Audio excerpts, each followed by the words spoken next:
நடந்ததை நினைத்து கலங்காதே, நடந்ததை மறந்துவிடு. கர்த்தர் புதியதை செய்திடுவார், இன்று நீ காண்பாய். நாம் அவருடைய சீஷனாய் இருந்தால் நிச்சயமாகவே அவர் தன் கரங்களை உயர்த்தி உங்களை ஆசீர்வதிப்பார். என்ன ஆசீர்வாதம் உன் வாழ்க்கையில் இல்லை? கர்த்தரதை தருவார். உன் வாழ்க்கையில் என்ன கஷ்டம்? கர்த்தரதை மாற்றி போடுவார். தேவன் உன்னை ஆசீர்வதிக்கும் பொழுது அவர் எண்ணி எண்ணி ஆசீர்வதிப்பது இல்லை, அவர் அளவு கடந்து உன்னை ஆசீர்வதிப்பார். லூக்கா சுவிசேஷம் 5ஆம் அதிகாரத்தில் ஒரு மனிதன் விரக்தியோடு உட்கார்ந்திருக்கிறான். இயேசு கெனசரேத் அருகே வந்தார். இயேசு வந்த பொழுது இந்த மனுஷன் வேதனையின் முகத்தோடு உட்கார்ந்திருக்கிறான். இவன் இருதயம் துயரமடைந்திருக்கிறது. உழைத்தும் பலனில்லை, ஜெபித்தும் பலனில்லை, நாடியும் பலனில்லை, பாடியும் பலனில்லை, ஓடியும் பலனில்லையே என்று துவண்டு போய் உட்கார்ந்திருக்கிறான். இயேசு அவனிடம் சென்று, உன் படகை எனக்கு தேவையா? இது யாருடைய படகு? சீமோனுடைய படகு. தருவாயா? இல்லை என்று சொல்லவே இல்லை. அந்த படகு தோல்வியை கண்ட படகு, அந்த படகு கண்ணீரை கண்ட படகு, அந்த படகு வலை கிளியத்தக்க தேடியும் நன்மைகளை பெறாத படகு. அந்த படகு இரவு பகல் துயரம் அனுபவித்த படகு. அந்த படகினால் பலன் இல்லை. பழக்கம் நிறைந்த இடங்களில் பணி செய்தும் பலனில்லாத படகு. விரக்தியோடு உட்கார்ந்திருக்கிறார்.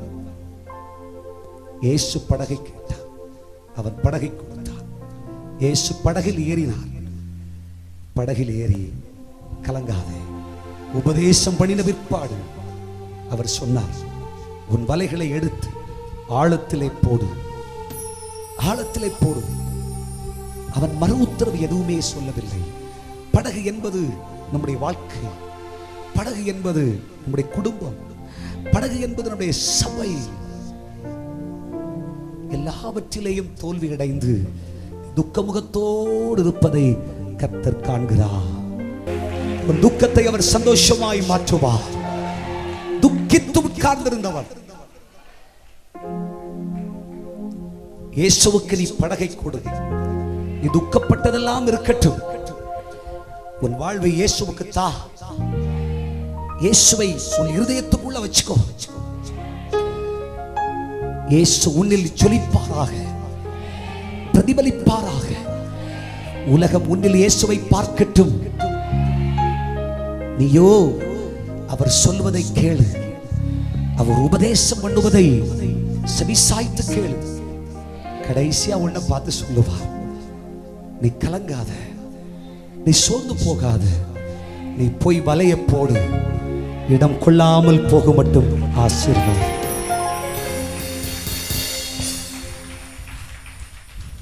இடம் போதாத அளவுக்கு ஆசீர்வாதம், எடுக்க எடுக்க குறையாத ஆசீர்வாதம். உன் பணம் பெருகும், உன் அப்பம் குறையாது, உன் தண்ணீர் வற்றி போவதில்லை, உன் வீட்டில் தேவ மகிமை தங்கி இருக்கும். அது ஒரு மக்னாயீம் என்று அழைக்கப்படும், அது ஒரு ஏல் பெத்தேல் என்று சொல்லப்படும். தேவதூதர்கள் இறங்கி ஏறி இறங்கி வருவார்கள். கர்த்தருடைய ஆசீர்வதிப்பார், ஆசீர்வதிப்பார். அதற்கு எதிர்பதம் என்ன தெரியுமா? நீ சாபத்தை காணாதிருப்பாய். பல சபிச்சாங்க உன்னை, பல சபிச்சாங்க உன்னை.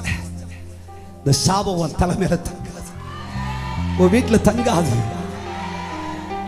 ஐயோ, யாரும் சபிச்சாங்களே என்று கலங்கி போகாதே. வேளை உன் வாழ்க்கையில் நீ செய்த செய்கைகள், பேசிய பேச்சுக்கள், அப்போ நீ உன் இருதயத்திலே இருந்த வேகத்தின் நிமித்தம் செய்த பல கிரியைகள், பாவநாச கிரியைகள் நிமித்தம் பலருடைய பேச்சு உன்னை சபித்திருக்கலாம்.